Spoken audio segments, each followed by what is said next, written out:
Rhythm Drums is a collection of 1,155 drum samples synthesized with the Electron Analog Rhythm Drum Machine.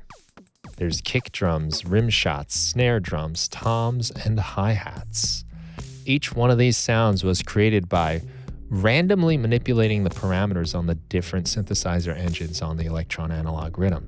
So it makes for a wide variety of drum sounds, everything from your more traditional sounds to stuff that's kind of weird and strange because the randomization process produced some effects I wouldn't normally do on my own. You're hearing the drums in the short musical example that I did for January, and you can get those by going to brianfunk.com/store. Check them out. On today's episode of the show, I'm talking with Dan Giffin, a fellow Ableton Certified Trainer. Dan runs the site Live Producers Online, where he teaches Ableton Live. He also has the podcast Ableton Live Music Producers. This is a great show if you're into Ableton Live specifically. Dan goes into depth with a variety of different guests about all things Ableton Live. And Dan and I got together to talk about the new features in Ableton Live 11, which should be released fairly soon. It's in the beta stage right now, but we go through some of our favorite new features. We talk about some of the workflow improvements, the new devices, the probability stuff in MIDI clips, which is probably the thing I enjoy the most right now. Dan and I go through so much stuff in this episode. It's pretty cool. Dan shares his screen, so although I think you can get a lot just listening to this, it might be nice to watch this one on YouTube. I'll have the link to the YouTube video in the show notes. Might be worth watching, but I think you can also enjoy it by just listening. Anyway, thanks to Dan for making it on the show and setting this up for us. And check out his podcast. It's really a great show, lots of cool guests, and if you're an Ableton Live user, you're going to love it. So please welcome Dan to the Music Production Podcast. Are you working in Live 11, like pretty much exclusively now? Yeah, I took a leap of faith, man. Even though it's being beta tested, I've been producing, and the newest track I'm going to release, Asphilia, is going to be from Live 11, actually. Awesome. Yeah, this is really fun. What about you? Like for my own stuff, I'm pretty much all in Live 11, but for like downloadable stuff and packs, I'm going to stick in 10 for a bit, just to give people some time, I feel bad moving forward and leaving people behind, Right. Yeah. Because you lose compatibility completely going this back. Is true. Even if it's a device that's in both. Yep. But how many times do you have like students or anybody send you a project and it's like, just kidding, it's in standard, or it's, in 9 or something. And And then you try to send the project back and they're like mad at you. Sorry. Yeah, well, today we're going to basically just go through and talk about a lot of the new Live 11 features. Obviously, we would be here for days if we went through every single change. But I'm going to share a lot of my favorites. You're going to share a lot of your favorites. And what would you say, Brian, to people that were like, is it worth upgrading from 10 Suite? Is it worth upgrading? Well, I always kind of like to say, if you've got a laptop, if you've got an iPhone even, an iPad, like you've got a really serious studio, you're capable of making great music. Don't fool yourself into thinking that this next thing is going to be the one that makes your hits for you. I've fallen for that 100,000 times already, and still my number one hits are still inside, Yeah. So, I mean, you'll be fine if you don't, but it is a significant upgrade, and it's really fun, and it's made my life a lot easier and opened up a lot of new doors. So I would say if you can, totally go for it. It's great. I mean, as we'll get into, there's so many cool new features, and there's a lot of things that just makes it easier, like where the computer isn't in your way as much. And I agree. I appreciate that stuff a lot, where I can just work smoother. So for that, it's great. But it's not the magic serum.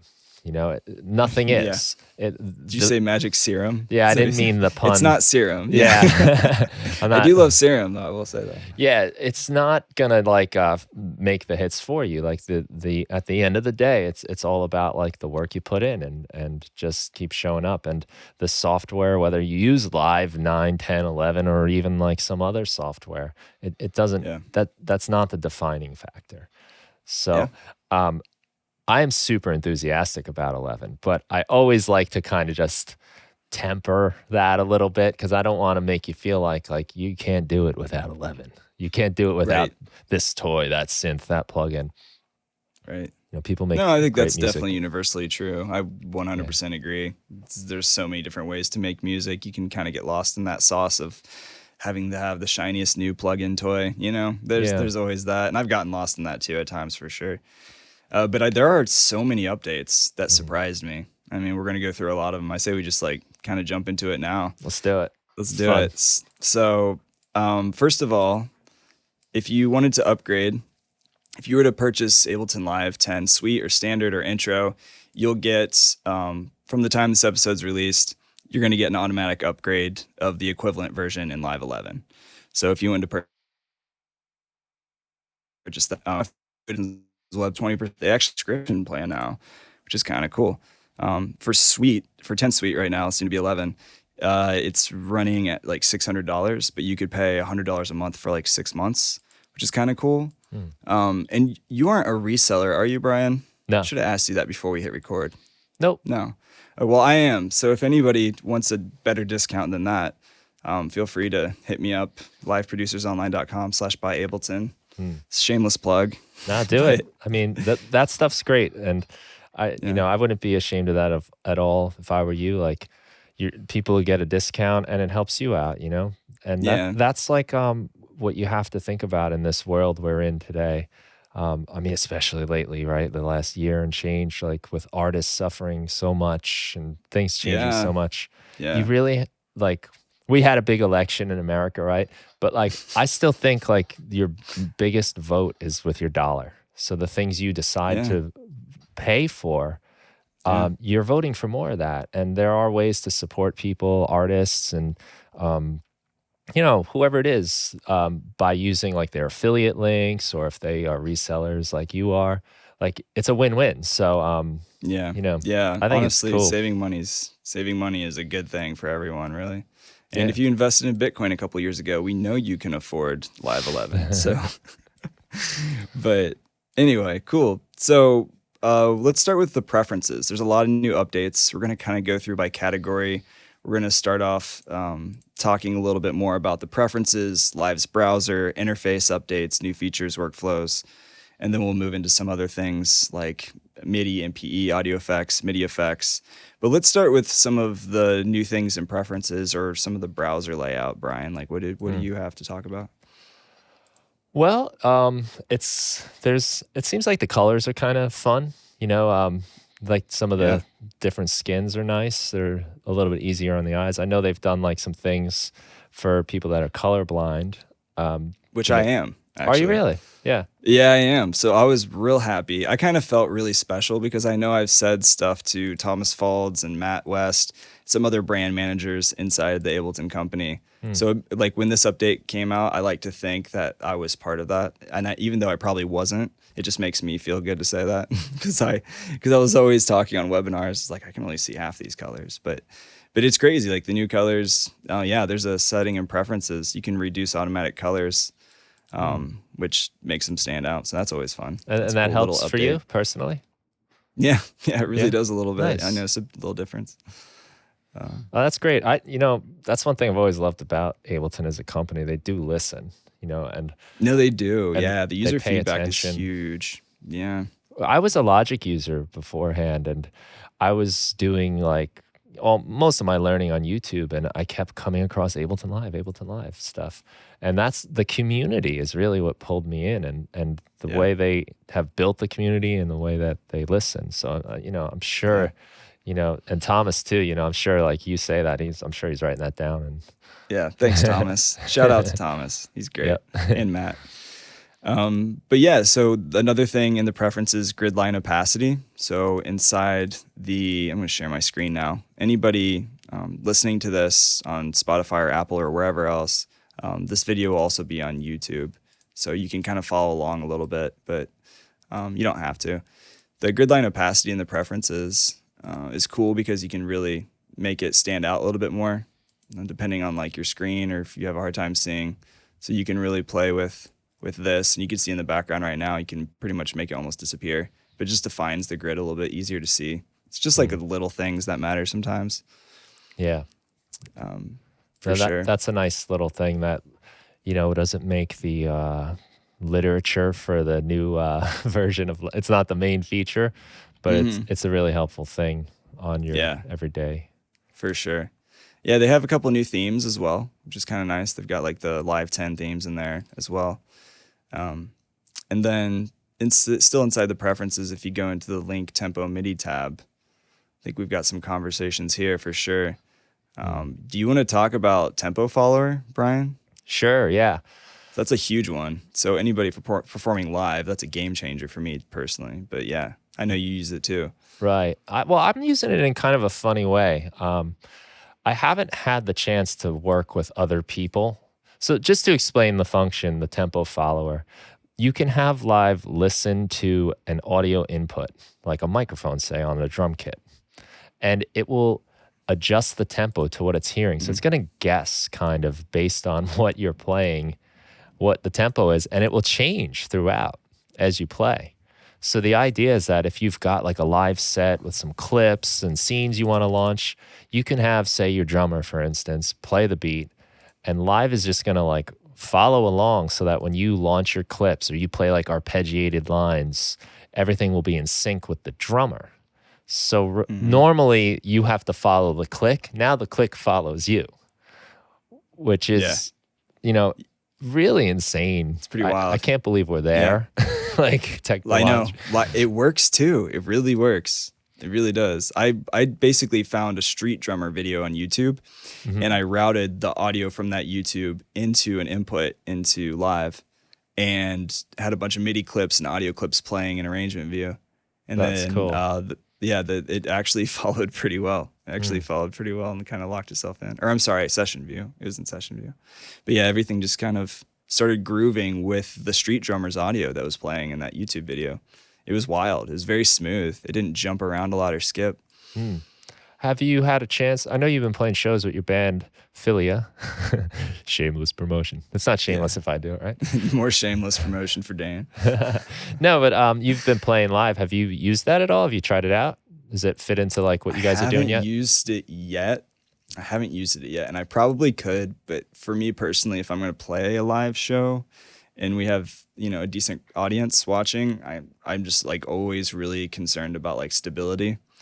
So probably going to wait to really try that live. We really haven't practiced with it a lot yet either, to be honest, but definitely could see myself using it in a live scenario because I play drums. So I think that would make good sense. And then I have a saxophonist and keyboardist, and we can all just jam to backing tracks, which is what we normally do. Right. But yeah, Nice. for the actual release, test that, make sure it's definitely stable, and probably do it. Yeah. Well, maybe that brings a point we should make. Like, right now we're talking about a beta version of the software. So if you are doing a live performance, you might think twice about getting up there with something that's still being worked on. I've found Live 11 to be super stable. It has been. But I have had crashes, Yes, I've had those too.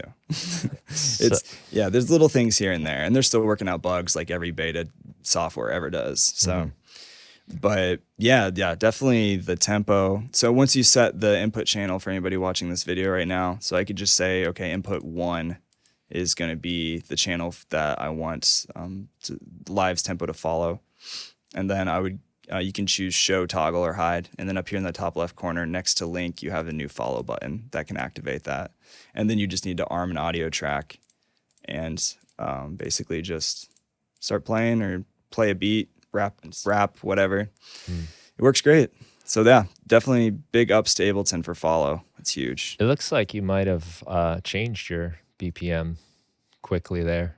I did, yeah. So when maybe your speech It Was is. Yeah, it's because I'm yeah. talking right now, and I had that input. So yeah, it was interesting. So I've been using it in a funny way, not really the way it's intended necessarily, but so as a guitar player, I pick up my guitar and I just play. I'm not like thinking BPMs. I don't usually put a metronome on. You play your guitar and you just feel it. So I will put a mic up to my guitar and just play, and live will like the tempo will change to what I'm doing, and then I get a sense of like, oh, okay, I'm playing at like 135, and then I'll set Yeah. the tempo, and then it feels natural.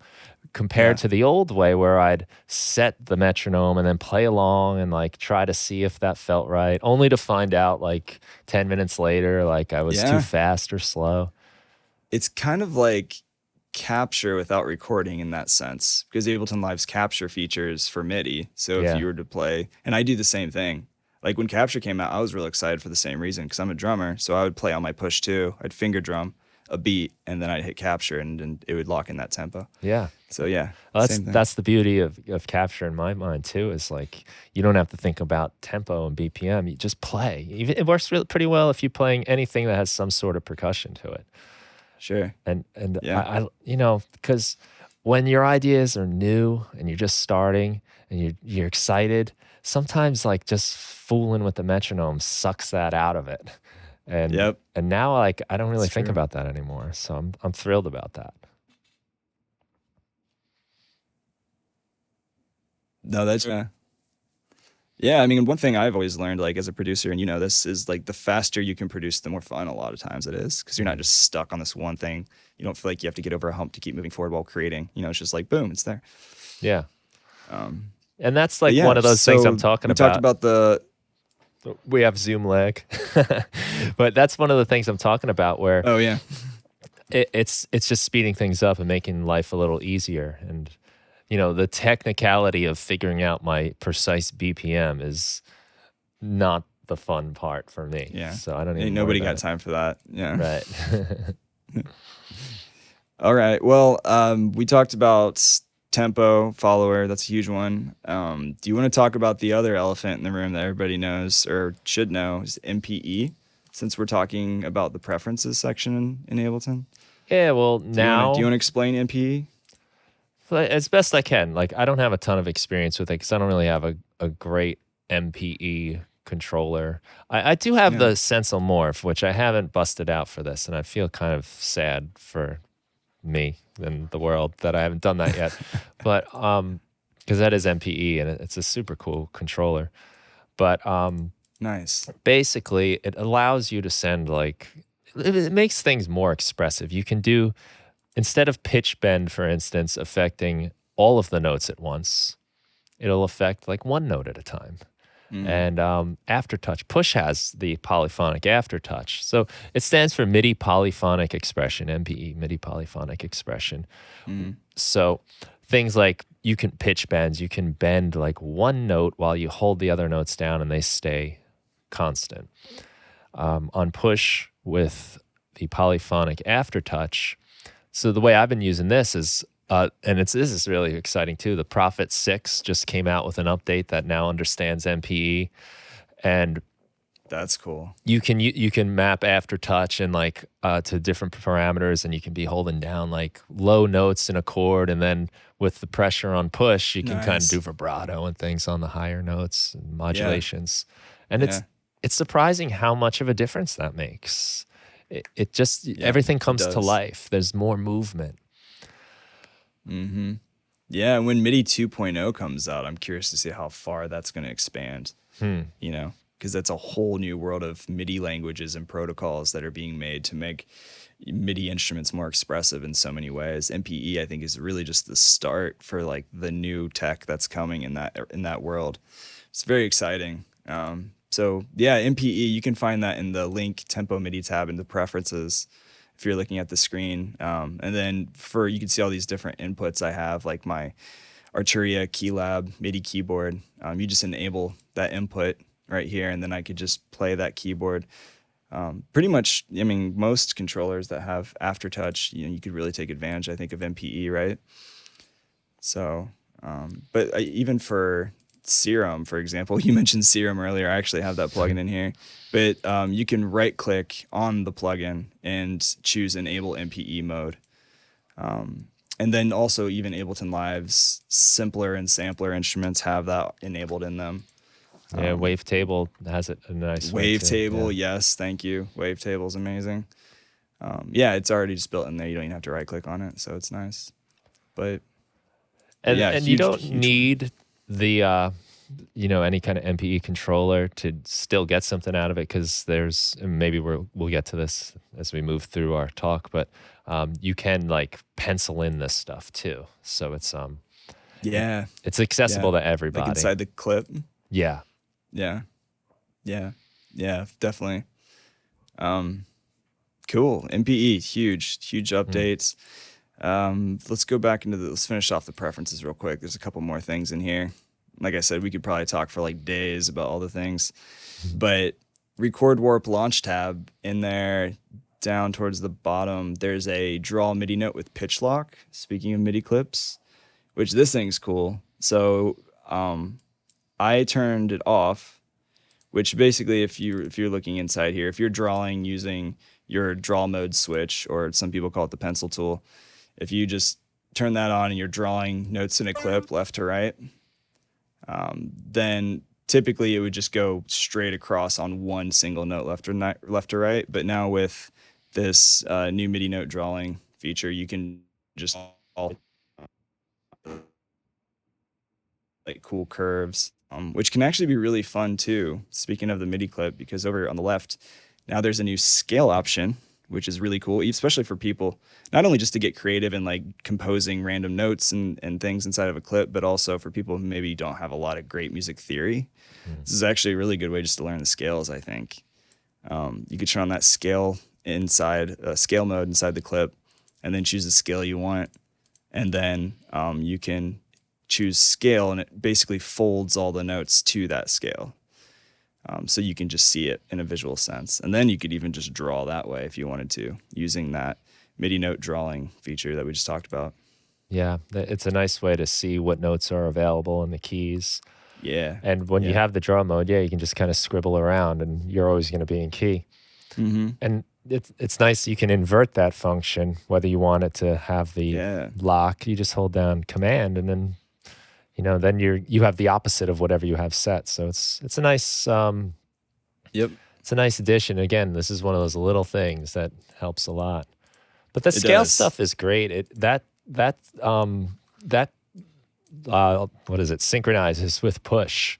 So if you change the scale and push, it changes it there. And I've learned a lot by exploring like modes and some more exotic scales that I've never really played around with. I'm in the middle of the January challenge where you're trying to make a jam every day. And I played around with the whole tone scale. And it was like, if you ever play around with a whole tone, it's like one of those scales that I don't really know. I was like, what is the usefulness of this scale? Like, it's just, all it is every single note is a step apart. Every note in the scale, it's just a whole step instead of like and it's very like pattern, symmetrical, mathematical looking thing. But having that feature, and whether it's on push or whether it's in the MIDI clip itself, I was having a lot of fun, like seeing what I can do with it and just exploring new territory. And, it came up with some cool stuff. Yeah. Like I could see how it's really useful for like an eerie vibe, tension. And I had a Waves tune. It's like the Waves auto tune, and I just put that in whole scale because that's a really difficult thing to sing in. So I have that going, and it was just really fun to like challenge myself in those worlds, and it really just it gave me some ideas, like especially if I was doing stuff for like film or TV, like some kind of cinematic thing. My artistic expression doesn't always go to those weird eerie vibes, but if I was trying to like build a scene, like you can really see how that works. So it's some horror film or something, you can get it real weird. Yeah, it's fun to just get in that unfamiliar territory. I mean, Ableton's full of happy accidents, so that's a big thing. I think that draws a lot of people. But yeah, all right. So we talked about MIDI note drawing, pitch lock.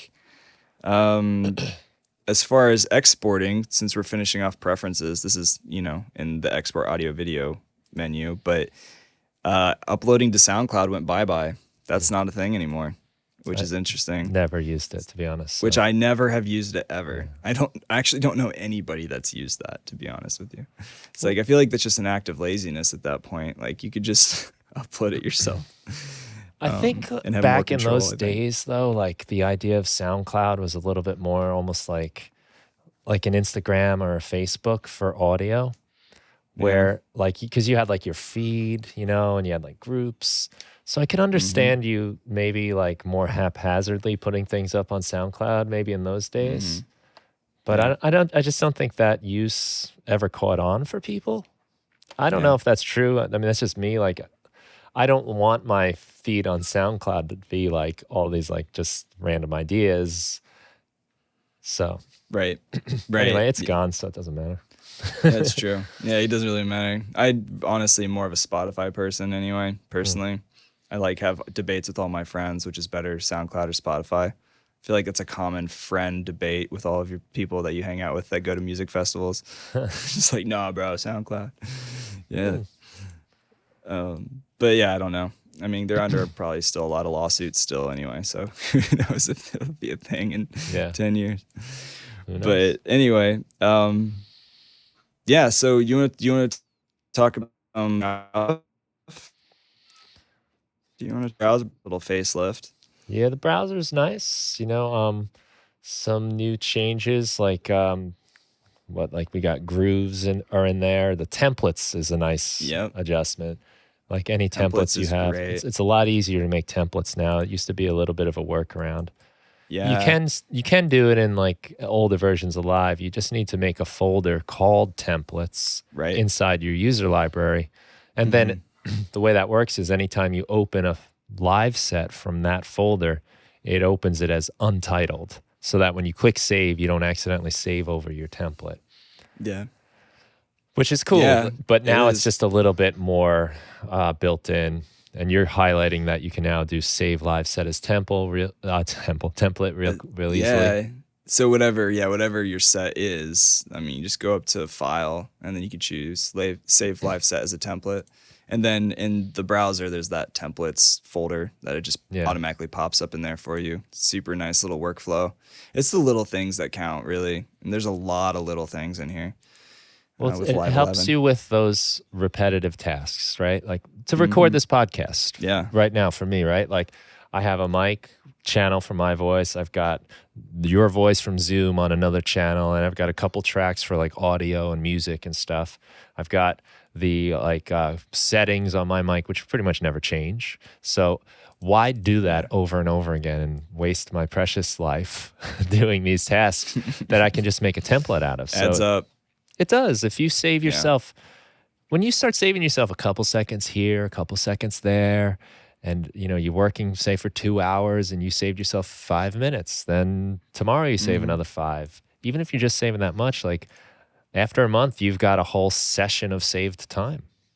You've built up 2 hours. It's like saving money, the penny saved, the penny earned. If you save $5 a day in like a year, you have like $1,800 in your account, like that little thing.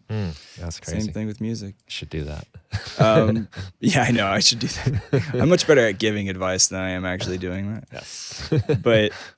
But anyway, yeah, so grooves, that's a huge thing. Definitely. I feel like a lot of people, especially who are newer to Ableton Live, were not taking full advantage of the groove pool. Yeah. And I'm using that almost in every single track now. In fact, I probably use it in every single track for the last 10 releases or so. But I love the groove pool. And I just saved a collection up here with all my favorite grooves. There's a lot in there. So now it's in your face. You have no excuse for any new live users not to know that grooves exist. Yeah. And you can just pop that down here in the groove pool. It's a nice way to add feel, human vibe, and it's not so robotic. Exactly. Yeah. If you don't know what the groove pool is, you can assign a groove to audio or MIDI clips, and then they all just kind of have this swing or groove and timing, just kind of having that human expression kind of vibe in the rhythm being played back. So definitely great. Hey, you mind if I sidetrack our 11 discussion and Do it. ask you about what you have? If you keep your screen going. Oh, okay. I wanted to ask you about your the favorites you have. Favorite grooves? No, collections. That's the word I'm looking for. So you've My got favorite collections. you've got one for grooves, which isn't. Yeah.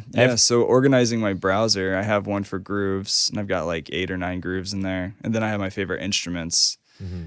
So these are like I have an infinite drum rack that I made. I actually kind of stole the idea from Il Gates, who's recently on my podcast. But I was like, thanks, man. Basically, that's just a really fast way to produce drums for me.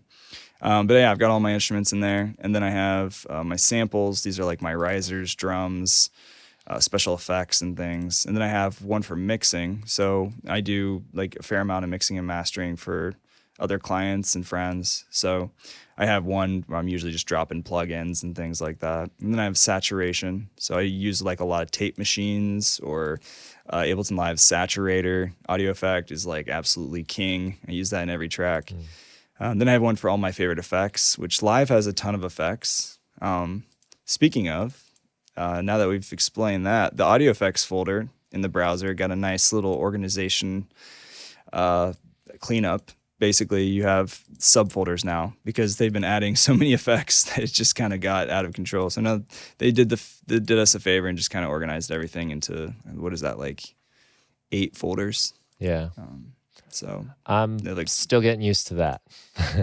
That's like sometimes I'm like, where is my, delay, or where is my reverb? Well, reverb's easy because it says reverb, but right. there are certain things Right. where I'm kind of like, where did that one go again? So I'm still getting used to that. Well, and I think it's really helpful too to like use the rank feature. If you right click up at the top in the browser, you can choose you can sort all the results based by rank, how often you use them, or the date you last used it, or the type. And then you can also just Command F if you're on a Mac, or Control F on a PC. That'll instantly start searching the browser based off of the folder that is selected. So that's another easy way to like find everything real quick too. Yeah. But yeah, definitely. Well, that's cool how you got your collections going. Everyone does that thanks. different. You get to select what they do. Yeah. I've done one recently that's been, I feel like, proud of myself for. So I'm doing the January thing. So I've got these things. I need to make music real fast every day. So I made one of just stuff I want to use in January. It's not like effects or synths. It's just everything that I might want to fool with. And that's sort of the palette. Cool. So I could see, like, if I'm working on a project, to make like a collection just for that project. So say I'm working on an EP, like I'm going to do singer, songwriter, acoustic guitar. I might just get everything ready, and then I'm just going to kind of focus on the stuff in there. And it's been a nice time saver, just and a limitation. Because, as we're talking, there's a million things we can do with our sound. It's nice to sort of limit yourself. No, definitely. Yeah, definitely. And you create a lot of content with like packs and instruments and things. So I'm sure like you have to be crazy organized with all the different sounds and racks that you're building. I've made more than I can ever use. It's insane, actually. So. It's honestly insane how many you've made. It's really impressive. It's very impressive. But it's a problem also. So doing that has been really helpful. And I think, even if you're not making your own sounds, you probably have 8,000 kick drum samples. You probably have a billion different presets and VSTs. So to just put a few in there, I recommend that a lot. Definitely. Well, shall we mention Spitfire audio? Do you think that's something worth mentioning? I think it is. Tell me about it. I don't know as much about that part. Okay, well, I'm not sure if I think it's been officially announced. Okay. But basically, Live, or Ableton company has partnered with Spitfire Audio. And basically Spitfire Audio just created some new sounds and a new sound library for Live 11. So the upright piano, the brass quartet instruments, the string quartet, they've made some packs, and they're making some presets and things for Live. So as far as some of the like the orchestral side of live and some of the sounds and effects in the past, to be honest, I haven't been the biggest fan. Like if you use any brass presets or anything in Live's instruments, just kind of was like I just haven't been a huge fan. But Spitfire is a really legit company. They make a lot of sounds and like scoring tools for film. They collab with a lot of the world's best composers, musicians, and engineers. So thank you, Ableton, for bringing us some really quality sounds that are going to be coming in pretty soon. So that's great. Very excited for that. Yeah, I look forward to the updated sound library. I mean, I've only scratched the surface of what's available yet, and I think a lot of it's still to come. But yeah. Spitfire has that thing called Labs. It's all free stuff. Yeah. Those are great. Like anyone listening should check that out, Spitfire Labs. It's a collection of different instruments. They've got like a slide guitar, a mellow piano. Like there's just a lot of really cool stuff with a lot of like character. And it's all free. So yeah, free is great. Honestly, I haven't even downloaded a lot of these, but I know they're a pretty well-known company and they make a lot of really quality stuff. yeah, it's really well there's done. a lot of stuff And in it's there. simple too. It's like 2 knobs, 2 faders, and just go. Cool. Yeah, that's awesome. Right on, man. Yeah, there it is. So we got the CPU meter, right? Yes, let's talk about that. So the CPU meter up here got a nice little facelift, which I think is really helpful for live performance specifically, because there's nothing worse than having a little crackle or sputter, a little pops during your live set. That's like the most depressing thing in the world when you put all this hard work into a show, right? Or a stream, rather. A lot of shows happening right now. But yeah, it's really cool. It gives you an average and a current display of basically how hard your computer's working. So, but even more so than that, they took it a step further. And in the different sections where you can display different tabs, over here on the right, they have a CPU load meter per track. So I can see how hard each track is, or how each track is making my computer work harder, if that made sense. I said that weird. But yeah, basically each track you can just see, okay, maybe this has a lot of plugins on it. This is what's causing my CPU to be really high and making my computer sweat.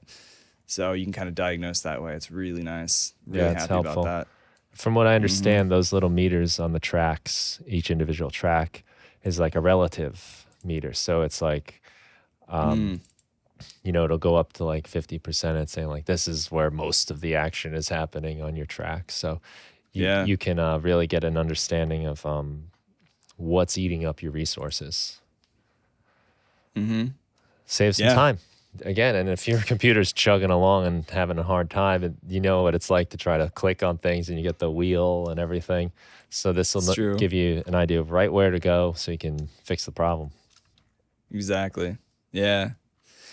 Yeah, I mean, speaking of like other workflows, when this is a little bit of a scatterbrain at this point, but I'd say another feature that is really huge for me, especially for editing podcasts, the podcast that I have, and even for you, Brian, is the create crossfades on clip edges. So a lot of times what I'll do is I'll just take like a drum loop and I'll just like chop it up, or even like this pad or something. Maybe I'll like duplicate it. Can you share that for us so we can see? Oh, yep. Sorry that I was sharing. Let's try that again. Here we go. Ready? Now you can see my screen. So one thing I'll do, like maybe I'll take this pad and like duplicate it, reverse it. And especially if you make a lot of bass music, you know, if you're doing any kind of resampling or you're chopping up audio clips and doing stuff like this, sometimes if you don't fade in the clips, you'll hear like this little pop, like a little boop, a little clip thing. And so a lot of times I'm spending the extra time making these little fades like that on these clips as they're like transitioning from one clip to the next, right? So with Live 11, you can just highlight all the clips right here, hold down Shift, highlight them, right click, and then choose Create Crossfades on Clip Edges, and it automatically just creates that nice fade for you across all of the ones that you've highlighted. Super useful. So that's nice. I love that. That's huge for me. It's little, but it's a big thing. That's helpful. So we talked about MPE. We talked about this. Comping. I know that's like the golden ticket for a lot of people, even just going to Live 11, right? And everybody's talking about comping. I'm sure most of you listening probably have already heard about it. But maybe for those who don't know what comping is, maybe real quick, Brian, do you want to explain comping? Sure. So compositing. Do you want to share your screen and talk about comping? I don't think I have it anything useful to show you besides me recording that's cool. our podcast. It's fine. Actually, I'm doing it on 10. Yeah. Now that I think about it. What a hypocrite. You're comping on 10? No, I'm recording this podcast on 10. Oh, on 10. Okay. I was like, I'm a big liar. I'm talking about how great 11 is. But I've been using 10 for the podcast just because I know it's stable.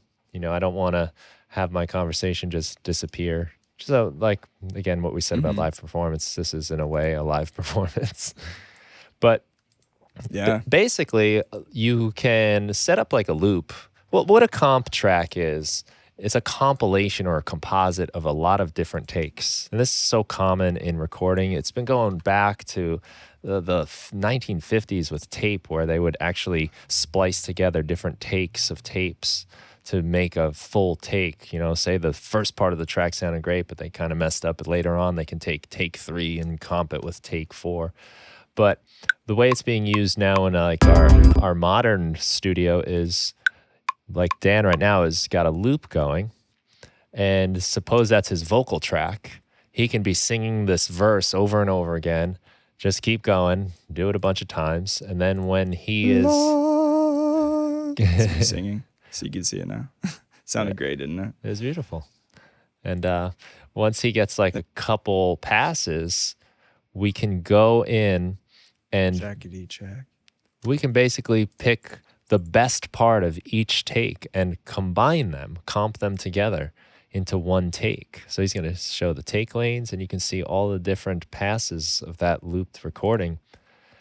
And he can just go in there right now and highlight the specific words or phrases he wants of each one to just make the best possible version. And when you're listening, especially I think to like modern pop music, you're probably hearing, I mean, even on great singers, you're hearing many, many different takes compiled together to make that perfect take. And this is just a great way to get your stuff just right. I find it really handy for when I'm coming up with ideas even. I'll just loop a section. One of the ways I like to come up with vocal parts is to just blabber. You know, just nonsense words, almost scatting, just let things happen. And then I'll go back and just kind of check what I got. And sometimes I can just put together this thing based on what I've done. So you get these take lanes, and the grayed out ones are the ones we're not hearing, and the yellow ones in this case are the ones we're hearing, and it displays on the top a composite of those different takes. Yeah, that's super great. And then you can keep the take lanes, like they'll always stay there. Or you could like solo each take lane if you wanted to hear the whole thing and just kind of listen one by one. So that's usually, and we have similar workflow. I'll just kind of like let it go and just kind of do some weird stuff, play around for as long as I need to. Yeah. And if I don't want to keep all that audio, because I feel like that would make your project file pretty huge, right? You can just delete those take lanes too if you wanted to. Just delete them like that. And then just keep the main one up here. And then you can choose to show them or not. Now that's really cool for video though as well, right? Oh yeah, you can do it with video too, which is amazing. You do it with Midi also. And Midi. Yeah, it's audio and Midi for sure. So you can take the beauty, one of the things that Live really nailed here, because this isn't a new feature in DAWs. Logic has been doing this since I was using Logic over 10 years ago. And it's one of those things where I'd say, that was a good thing about Logic, but now Live's got it. But what Live does to take it to the next level is you can keep those take lanes open and just drop any sample in there. It doesn't have to be the takes you did. You can throw in you can have 5 take lanes over and throw in 5 different drum beats, and then just select which hits from each drum part you want to use in there. And you can rather than crazy hyper micro editing, you just do a quick swipe of the pencil tool and you've made all these cool micro edits. And Dan's kind of doing that right now. So he's got a couple things going. It's super fun. It's a great creative tool. Time. And if you're doing video, you can take your 4 different camera angles, throw them all on the take lanes, and then just do your transitions between things with a swipe of the pencil. Yep. And I've got that set up in here too, actually. We could hit play, and then I'll pull up the screen. You can see it's got this playing. So it's like this bubble splashing water video. But I can go down here and just turn on my little draw tool, and I can just chop up this video, make it jump around a little bit. So now if I pull up that video window, you see with these take lanes, up here we've got that master up here, and then we go to view video window, and now you'll see it's jumping around quite a bit between those different videos. And there's some lag, obviously, because we're recording this on Zoom, and I can hear my computer fan spinning a little bit. It's about to take off flight. But yeah, so that's great. Yeah, definitely really cool video comping. It's kind of fun. You could drop in, and honestly, one idea is you could just drop in an entire track that you have mastered. And one thing I'm going to probably do for my shows in the future is I'll do that, and then I'll drop in, say, like 7 or 8 different videos, and then I can just scrub to the beat of the song, just lock in the BPM. And you can just, like, every 4 measures or whatever, or certain hits, I can just create this video, and then I can export that video out of Live and have it as this, like, really cool chopped up effect video to the song, to the beat.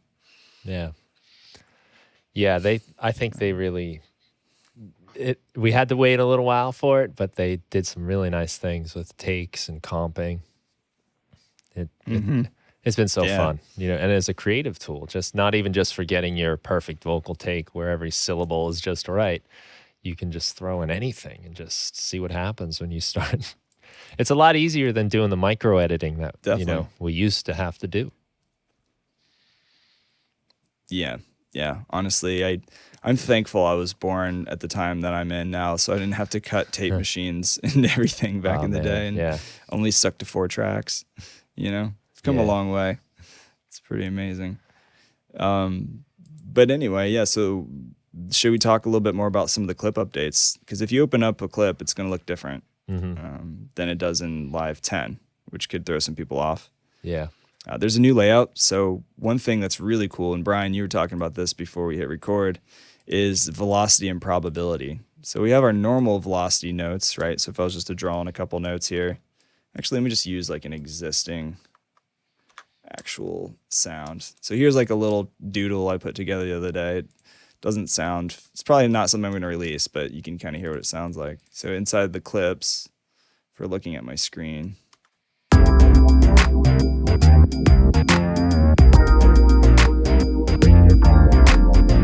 so then I've got this hi-hat, right? And we've got these 3 views, which pretty much is everything from the previous clips and all the features, just a little different way of looking at them. And there's some new features like this probability.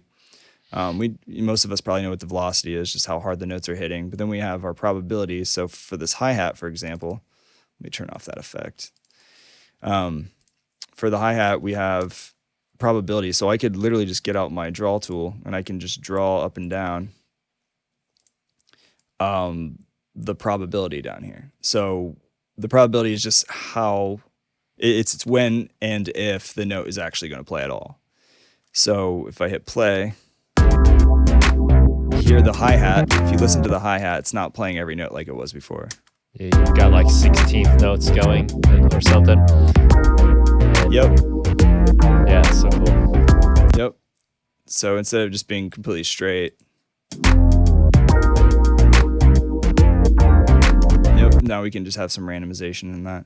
It's kind of fun. So I love using that for like percussion or hi-hats. You can just kind of create that rhythm as if a drummer was just jamming kind of thing. Yeah, that kind of like the thing that I used to not like about real human drummers back in the day.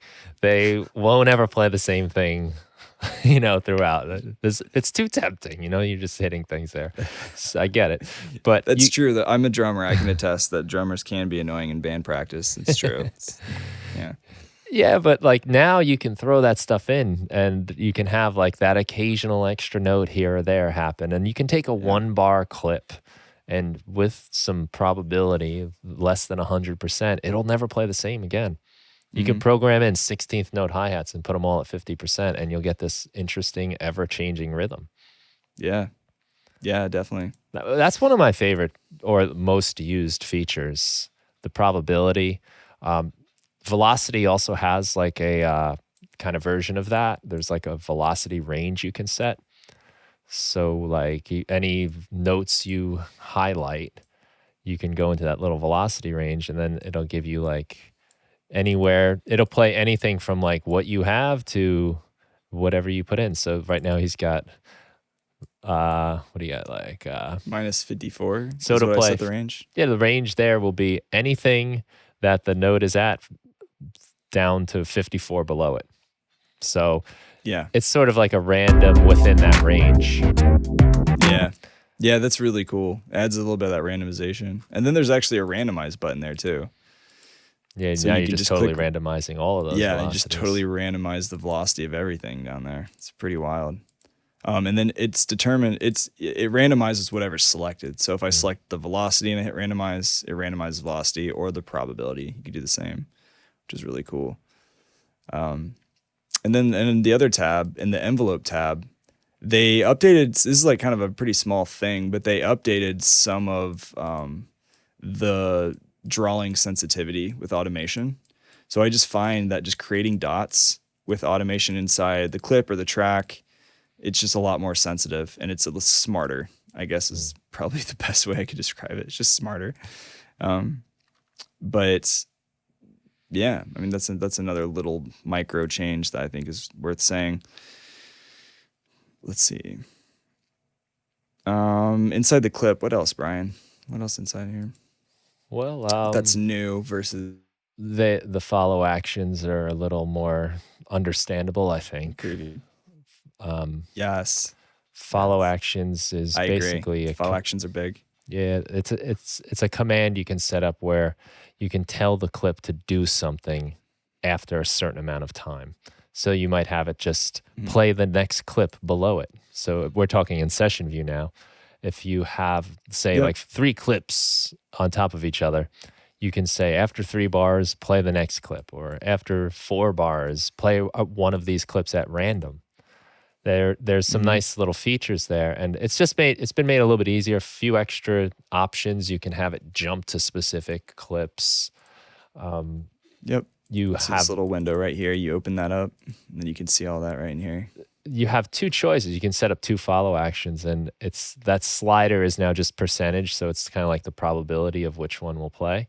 It used to be a ratio, which was much more difficult to explain to people. Yeah. This is just kind of simple. So yeah, some little extra features there, but the follow actions are also on the master too, which is probably the big news. Yeah, that's huge. Yeah, on the scenes. So if you click one of the scenes on the master track in session view, yeah, you can turn on the follow action. You can do follow action by scene, which is really cool. That would have been a huge game changer for me a couple of years ago, the way I was performing. It's a little different now for me, but yeah, this is really cool. Especially if you want to repeat like a certain section of a song, just basically build them out inside of the scenes in session view, and you can have parts jump around or move around. Right. But then you can also do it on the clip level, like you were saying, which is really cool. And also you have a follow action multiplier as well. So you can set the number of loops that the clip is going to play before the follow action is actually triggered, which is really kind of fun. So some extra flexibility. And that global follow action button, there's a button to turn off all of the follow actions on all of your clips on the master, right by the back to arrangement button. Oh yeah. I mean, I actually didn't even know that was there. That's great. Oh, like it turns enable follow actions global. It's so handy because like I've made sets where I set them all up, or sometimes I'll even make like generative music where every track has just random follow actions. And then that sounds terrible to fix later. If you want to fix it later, you have to go into each clip one by one. This, you just turn them all off, turn them all on. It's great. Yeah. Thank you. Well, you can even that. highlight multiple clips too. It looks like it highlight all these clips on different tracks and turn them on or off together as well. So that's cool. Yeah, but that's the extra, you know. Yeah, it's the one extra move. Well, I mean, even just like if it wasn't all of the clips, but just say a big chunk of them or something. And that visualization on the playhead of each clip, like right now you have no follow actions, I can tell because the play button is normal, but as soon as you turn one on, it becomes this kind of like different look to the play button. Yeah, it's like got some lines on it. Yeah. That is a nice little visual feature too. I didn't even realize that either. I could tell you're a follow action kind of guy. I use That's follow actions a lot for drum fills. So I'll set up like I actually have like a group of just random tom hits, and random drum fills, and I'll have it cycle through those group of clips randomly, and then I can play the clip I was originally playing, and it kind of switches between them. That's cool. Yeah, so you get like a different fill every time. You just press one button, and it's like just chop. It's like chopping a clip, Love it. That's cool, man. Yeah. Speaking of some new workflows with MIDI clips and things, another huge thing was the macro control variation feature. So our macro control's got a nice facelift with 11 as well. So now we can have up to 16. So we can have up to 16 macros. And as few as one. Expand or collapse them. Say what? And as few as one. Yeah, and you can always go down to one just for the sake of having one big knob and saving all the real estate on your... Yeah. Yeah, me too. It's just nice and simple. But then an even step further is you can open up this little macro variation view. And now I can click this new button and I can create new variations of all the different macro knobs. So for example, I've got these 8 macro knobs, right? And if I hit play on this variation, it's going to snap it into different knob preset positions for me. So then if I click this little overwrite macro variation, it basically kind of takes like a snapshot of the position of all the macro knobs and it locks it into that and then just choose to lock it into that variation. And then I just hit play to jump back and forth between these different presets of the position of the knobs. And you can even MIDI map that too, I believe. Yeah, you can MIDI map those.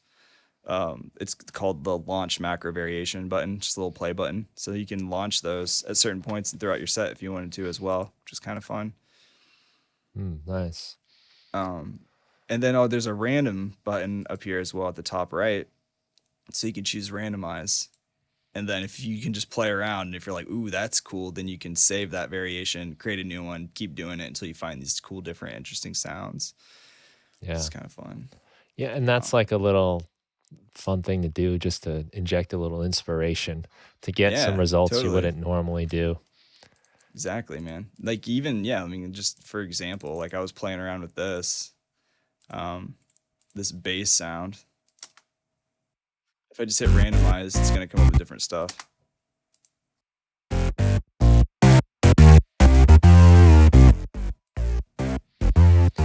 And you got that pesky volume knob getting changed, right? So yeah, that's the only thing that's really right-click annoying. it. So you can right-click on, exactly. So you can right-clic the volume knob, and then you can choose remove... exclude macro from randomization. Yeah, so we can just tell that knob, nope, I don't want you to go random. Yeah, you're not allowed to change. It was getting loud and then quiet. Yeah, the volume, like you probably don't want moving around as much. Right. Yeah, it's love it. Like exactly. Yeah, that's good stuff, man. That's really cool. So that's a really fun creative tool. Let's see. Yeah, it just injects that like little extra inspiration. If you're like, man, I don't know what I'm doing, and I'll click on that, and it's like, oh, whoa, here I am, somewhere new, real fast. Yeah, surprise. Well, have you had a chance, Brian, to play with a lot of the new MIDI effects and audio effects? Because like Live 11 did not sleep on their new effects. There's quite a bit of new ones, and a lot of them actually were Max for Live devices that now are just stock inside of Live 11. Yeah. Yeah, well, I love like some of the modulator things, like the LFO, the envelope follower. Those are great tools, and they have just a more like more presence inside. They're just in the audio effects. You don't have to go into Max for Live and find them. I think people get scared of anything Max for Live because it's programming, and you can go in there and take these things apart and make them into new things, but you don't have to. You can use them just like any device in Live. Now, I don't do any programming in Yeah. Max for Live myself, so I Yeah, I still don't get really a either lot out of I it. have, but yeah, definitely. And thanks to everybody else out there who's Max for Live developing all the time, making some really cool stuff. Yeah. Like Toby Hunke is a really good Yeah, Ableton example drummer. of that. Yeah. Yeah, AbletonDrummer.com. Shout out to him. Been Yeah. meaning to have him on the podcast, actually. He did a webinar with me back in the day. Nice. Yeah, he's Super great. nice guy. And what's Love cool Toby. about him is he's so specifically a drummer, and he's He is. using Live as a drummer. Yeah. So if you're a drummer, he makes like tons of. he's the guy. He really is. I mean, I've used some of his patches for my Roland drum pad. I've used that to change bank presets with Live. Basically, Live telling it to jump around between different banks and things performing. Right. Nice. So he makes a lot of good Max for Live things. But yeah, so audio effects, I'd have to say probably like the most simple and one of my favorite is like note length or note echo. Mm-hmm. So for example, this Moog, this bass thing, I'll just play this little doodle I came up with. So I haven't played with note echo yet. So if I play with the note, this is the note length. You can adjust the length of the MIDI notes and how long it's actually sustaining. It basically just stretches out those notes or like shortens them really quick with this MIDI effect.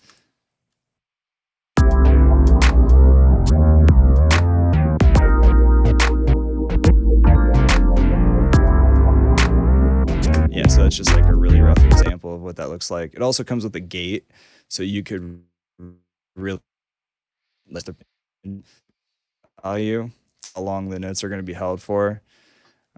So like you can basically gate those notes as well. It's real specific. You can really mess with the MIDI notes and how they're playing. You can choose whether the device is going to be triggered by a MIDI note on or off messages. So you can get really specific inside the clip if you wanted. So yeah, that thing's really cool. Let me go back to where I was just at. Yeah, and then there's the note decay, or I'm sorry, note echo, which I had on this bells preset. So if I'm just gonna like pull up a sound, I apologize for the non-musical thing I'm about to play, but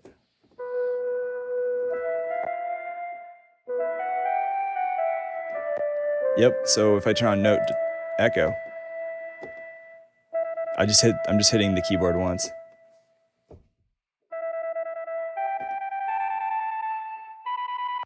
Yep, and then so basically it's kind of like an arpeggiator, but stripped down in a sense. So you can change the speed of the notes just by hitting it, and you could sync it or you could throw it off time a little bit.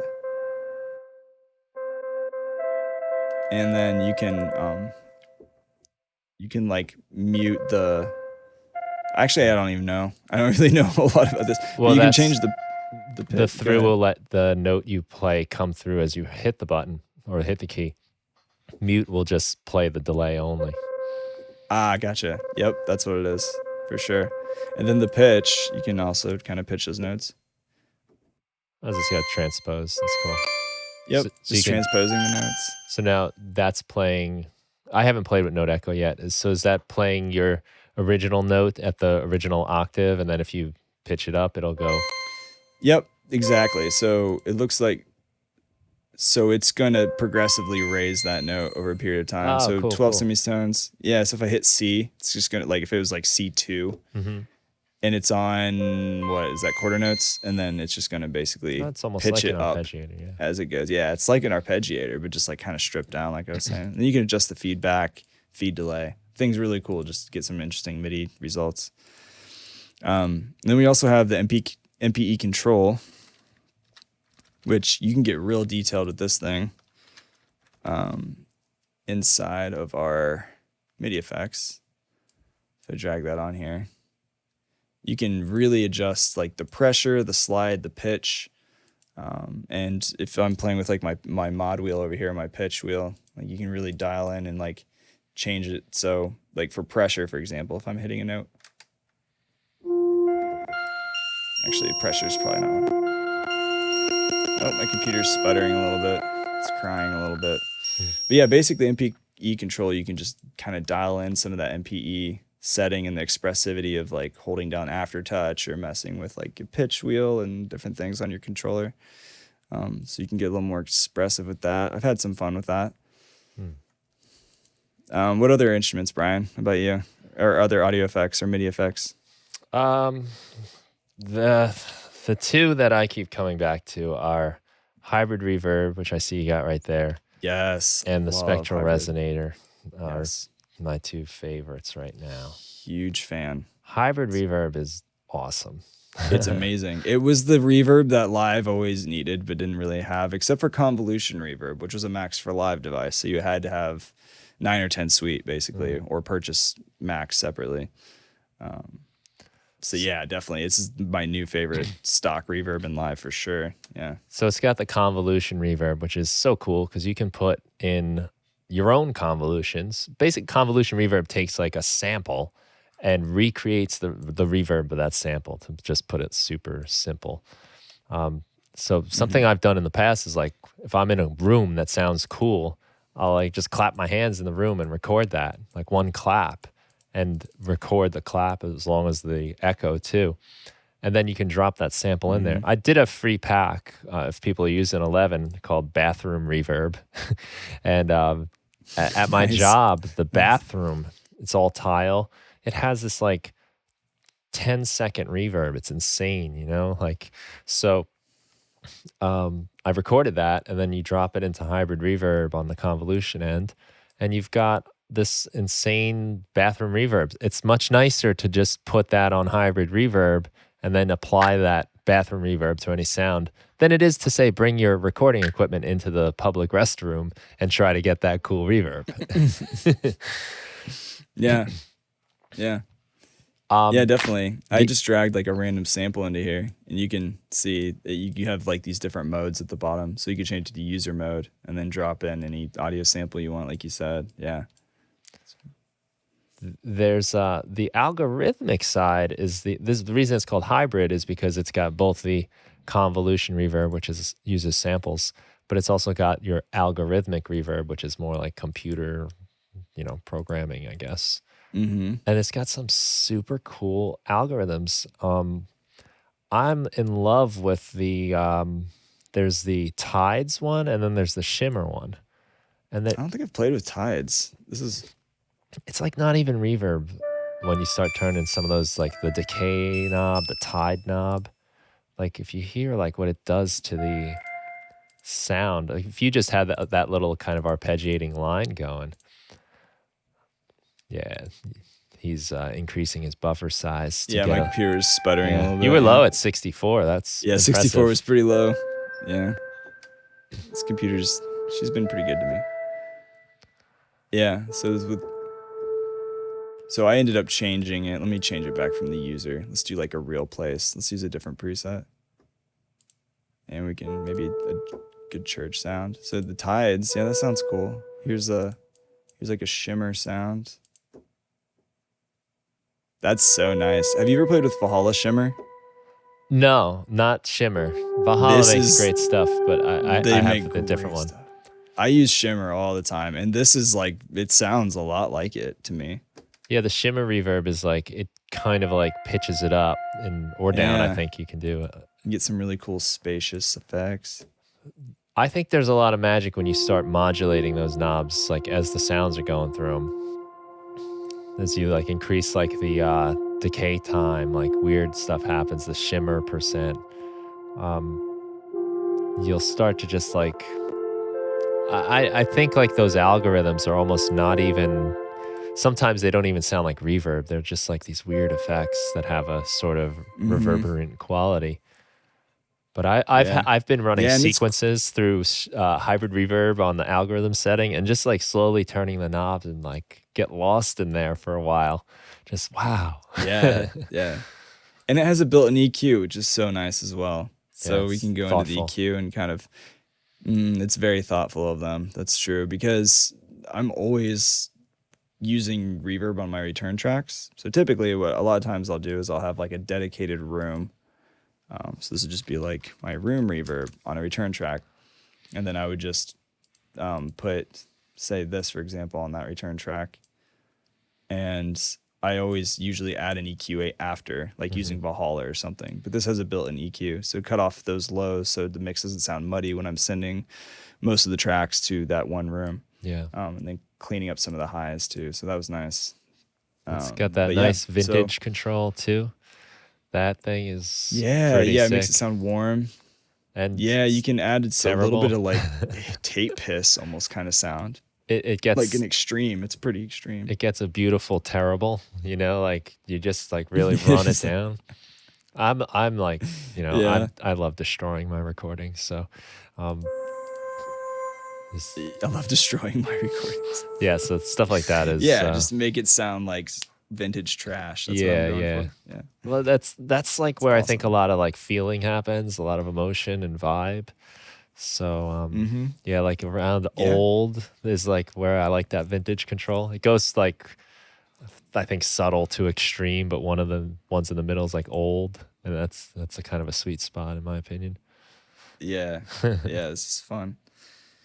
Yeah, there's I mean, we could just to shout out a couple other ones, you know, obviously if we wanted to do the proper thing, we would just be sitting here for the next like 4 to 5 days just going through everything because there's so many other updates with Live 11. But a couple of my other favorites is the chorus ensemble. I find that's really cool on vocals, or I even put it on like my saxophone. But they basically took the chorus effect and gave it a facelift, and now it has like a nice visualization aspect to it. They updated the UI for a lot of devices, like Corpus, for example, got another update. And I think I had that over here on the hi-hat. So Corpus, the design. So I think it's just a lot easier to use. I remember when I was first getting into live, like I opened up some of these effects and I was like, I don't even know what to do. And because there was just a bunch of knobs everywhere. And I feel like having this visualization to these effects that got a huge facelift is just really nice and inspires me to jump into them a little more because you can get a little more detailed in some ways, see visually what's going on.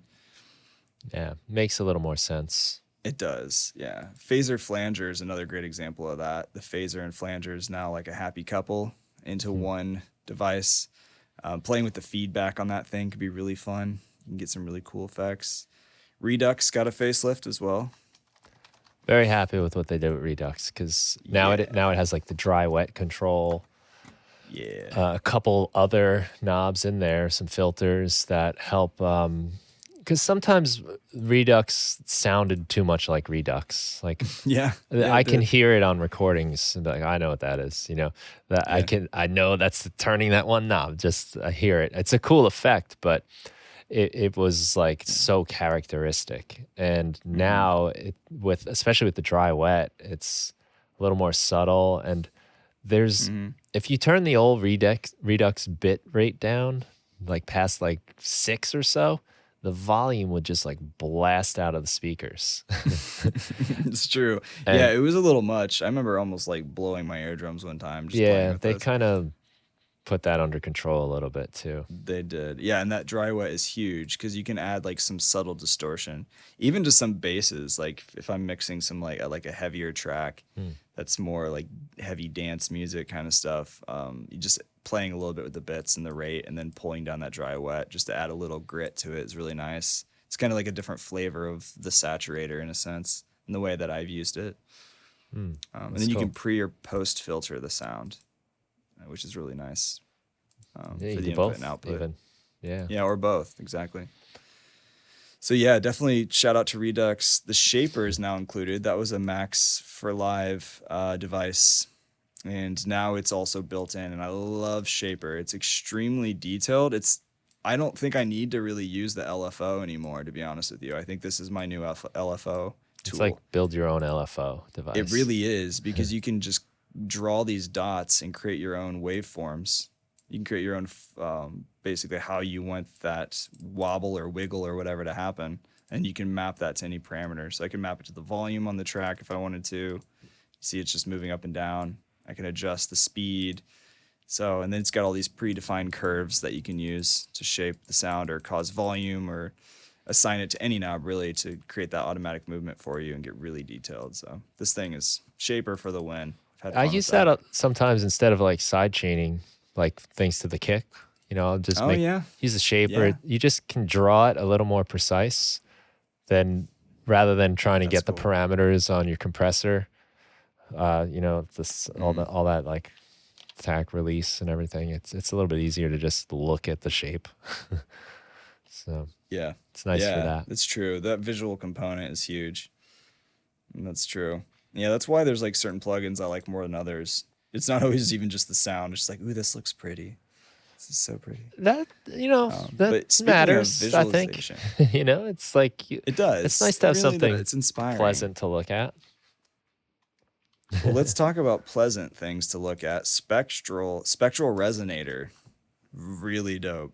I love this Yeah. thing, and I honestly haven't played with it enough to save my life. But the few times that I pulled it up and started messing with it, I had a lot of fun. And it's got 2 modes, so you can choose MIDI mode, which is like basically it's changing and affecting like the pitch in a lot of ways of like the incoming MIDI notes that it's hearing.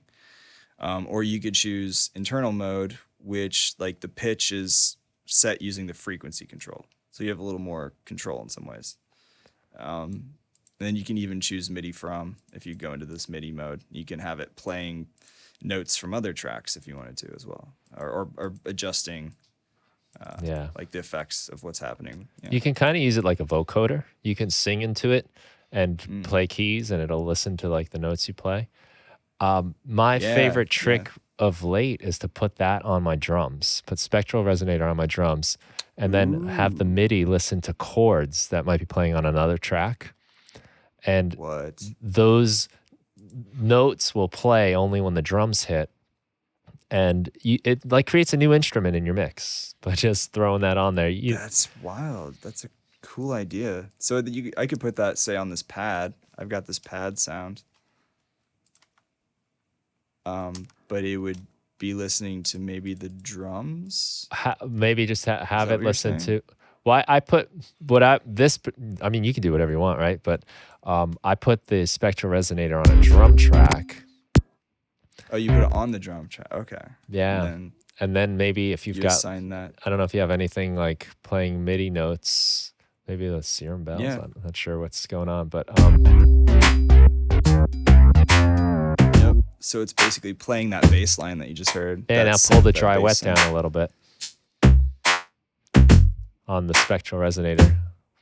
So you can still hear your drums. Oh, that's fat. That's nice. So you're just listening to the drums, but you got that like, yeah. That's nice. But then you've got all these other different modulation modes that we can play with. So I got a chorus. So it's just ooh, that's nice. That like really widens and thickens out the drums. Could be some phasing issues if you went too crazy with that, but that's cool. Yeah, like maybe wander. There's a lot, I'm still learning like what exactly all these different types of, chorus wander and all that.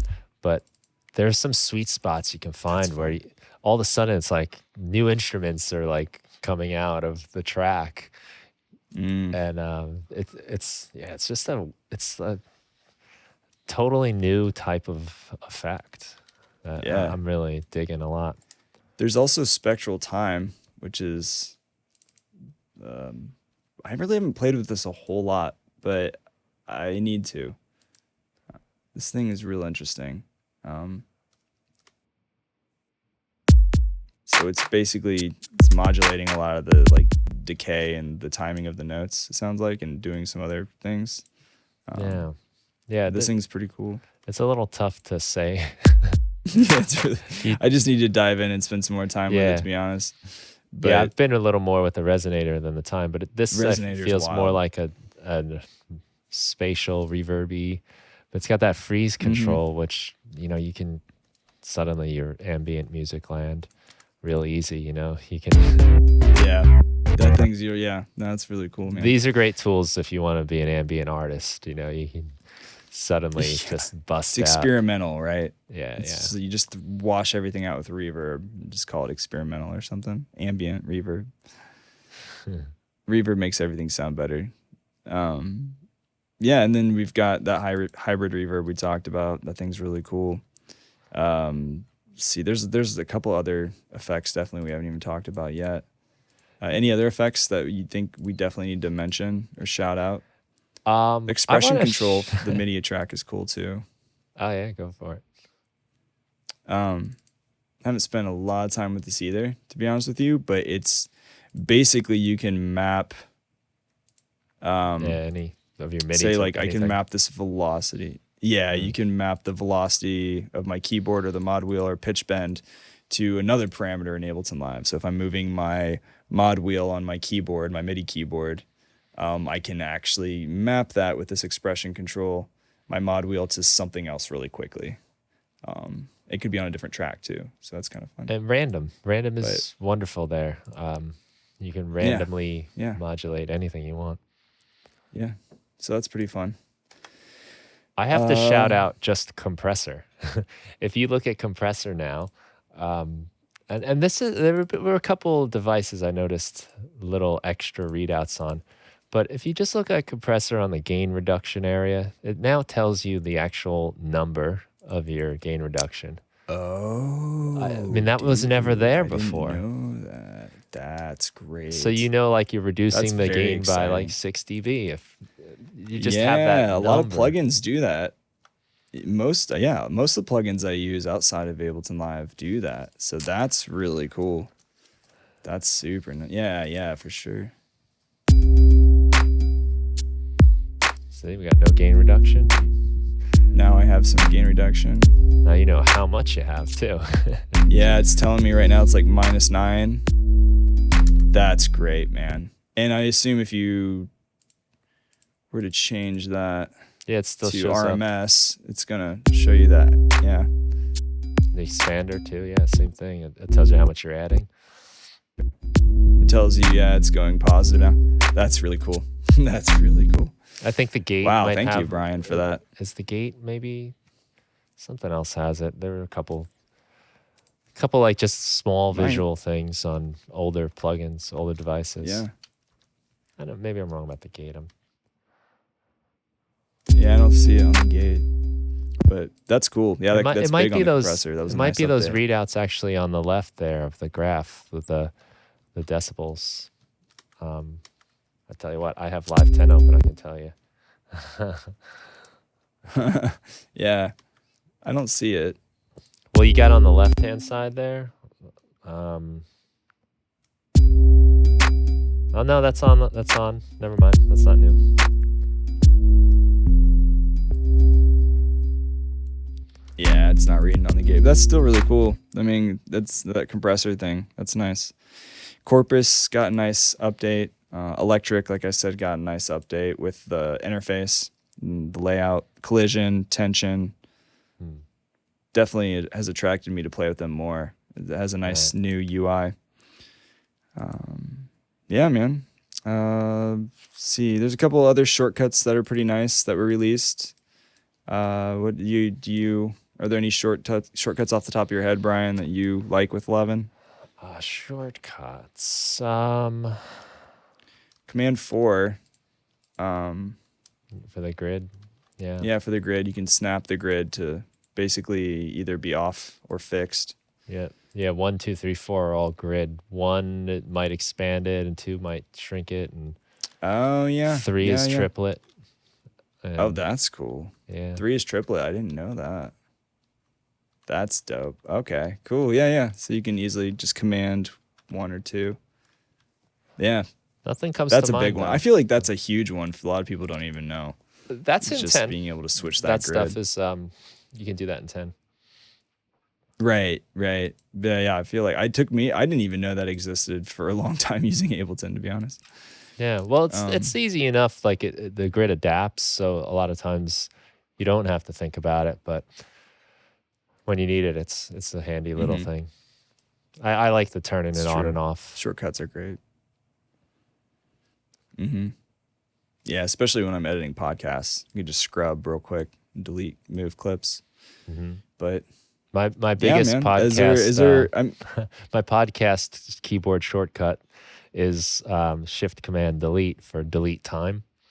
So if I need to delete, like say like a long silence or something, just highlight it, Shift Command Delete. It just deletes the time, so it'll pull out like you know, it just it deletes the time. I guess is the best way to say it. It deletes what you wanted to delete and pulls everything else back to it. One of my like biggest epiphanies in the world of shortcuts was when I was becoming a certified trainer last year, and Dennis taught us Bro Slim. It's like if you hold down Shift and Option, you type BROSLIM. That expands and claps all the main views. I never heard that acronym, Bro Slim. Really? Yeah, Bro Slim, man. It changed good. my life. Everybody on the podcast right now is like, what? Yeah, it really was a big one. I was just like, I-O-U. Boom. Yeah, just open everything, close it real fast. So yeah, shout out to Ableton Live making great shortcuts. So, I mean, we could, like I said, we could probably sit here and talk more about Live. Let's do it. 11 updates for years. He's like, let's go, dude. Yeah. Unfortunately, I have band practice in like an hour, so I have to get ready for that. So I wanted, if you don't mind me just asking you quickly about that. So you guys have been able to play some shows recently. Yeah, man. We How's played. How's that been in this new world of ours? You know, how yeah, it's been a weird 2020, but we actually one of my buddies, Ross, aka Ross Doe, is his producer name. He's become a pretty good friend of mine, and he's really heavily involved in the entertainment industry for like major festivals and live shows, and has done a lot of production for major festivals like Burning Man and all kinds of things. So he really got, kicked in the butt in 2020 because he didn't have a job. He still doesn't really, because of everything. He was on a previous podcast episode, actually, a couple episodes ago. If you guys want environments for live streams. And so through the conversations of everything going on in the industry, he's like, you know what? I'm using this software called Depends 2 by a company called Synchronorm. And we wanted to do a good cause for the city because the homeless population has really been struggling. So for New Year's Eve this year, for 2021, we had 19 artists, and he built like 2 virtual stages and programmed lighting as if it was like a real actual event. He rented like a really nice Grand MA console that he would use to program the lights, programmed all the lights and everything real time as if he was doing an actual show in the virtual environment. It looks crazy real. But then we shot everything at a green screen studio, and he inserted us into this virtual environment. And we raised $13,000 for the homeless in Indianapolis through that. Wow. It was a free event. Just really feeling blessed and just really grateful for all the support of the local music scene here in Indianapolis and Indiana, where I'm based out of, and so is he. Wow. So yeah, that was the most recent show live stream that we did, was on New Year's Eve. That's awesome. And actually releasing it this next week, because of copyright reasons, you couldn't replay it, because we did get like an ASCAP and a BMI and CSAC license and everything, because we didn't want to get sued or have to deal with all that bullshit. But he put a lot of heart into it, and that was the last show I played with the band. The band and I, we played together, and it was fun. It was really, really fun. Wow. And that's a lot of money, man. That's awesome. Yeah, thank you. Yeah, no, I mean, I was just really grateful to be part of it and do something for a good cause. And, so it was fun. It was really good to see that community, and all the 19 artists were like really into it and sharing it and promoting it. So I have to give them a lot of credit as well. But yeah, it was fun, man. Actually, I think Ross and I are going to do a podcast episode talking about a lot of the nerdy tech stuff of how he pulled off a music festival in 3.5 weeks programming with 19 artists. Is insane. I'd love to hear that. Yeah, it was pretty insane. But yeah, how about you, man? Are you releasing any new music? You don't produce under the name Afro DJ at Mac anymore. That's pretty much RIP, isn't it? RIP. Yeah. Old news. I unbranded. Old news. I'm just me. It's just you, just Mr. Brian Funk now, huh? That's it. Just my Love it. Normal name. That is my real name, everybody. It really is. Yeah. So yeah, it's just nice to not have any of that. But Yeah, I did like an ambient EP right before we locked down, right, kind of like right as we were locking down. Um, and right now, doing the January stuff, I'm kind of gathering ideas, and Mm, I'm tapping into a couple different directions that I might want to go.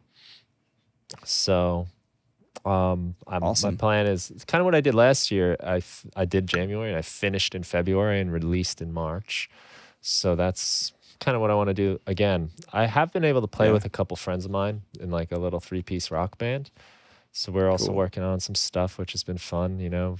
We've had our hiccups here and there with the COVID situation, but I just when we are able to get together and we have some space to play with other people is so refreshing. Yeah, no, it When you really know, is. Like something I always say, and I always live by is just like collaboration is key. Don't try to make everything all the time by yourself, you know. It's more fun when you get other people involved yeah, I love sometimes. both.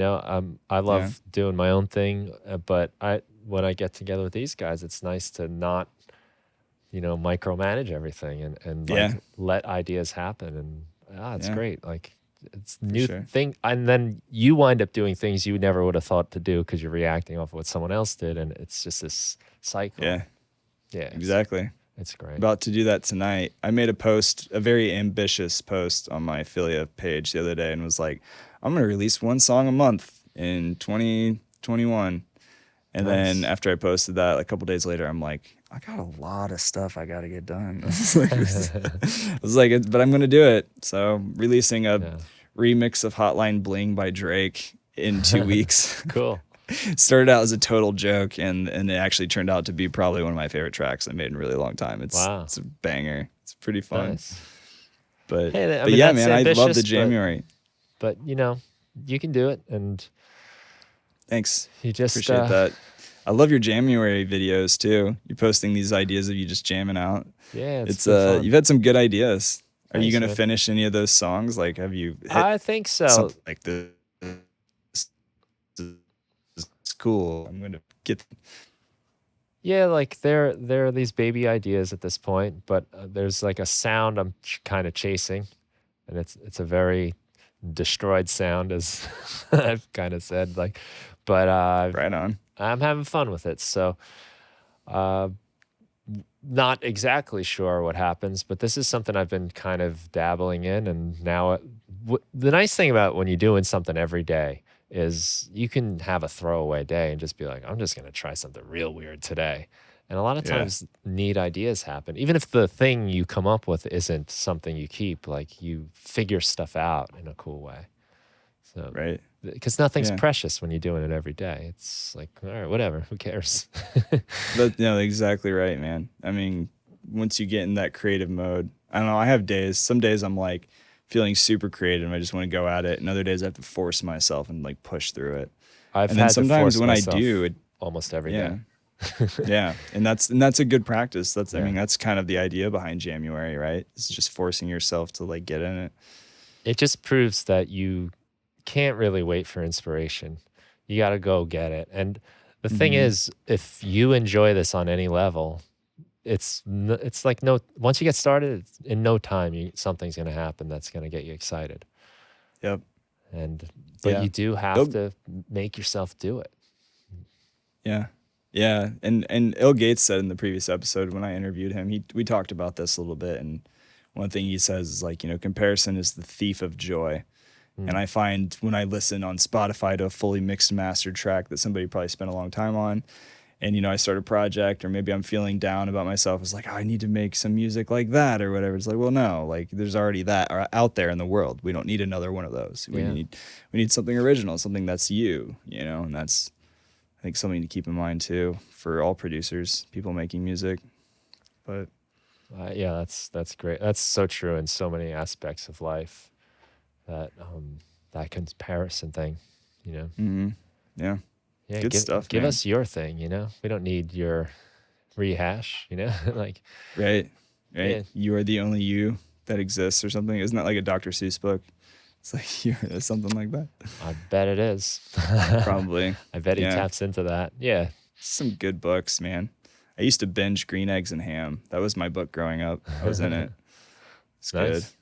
Yeah. Try new things. Don't judge it before you try it. Right. Although honestly, green eggs sound really disgusting. I probably would never try it, to be honest. You didn't learn your lesson then. Sounds honestly like it's been. Sounds like it's like I've got fungus on it or some mold. It sounds moldy. And that's the exact point of the book. Eat mold. Don't kids. judge it. Yeah, eat mold. Right. Yeah, it's true. It's true.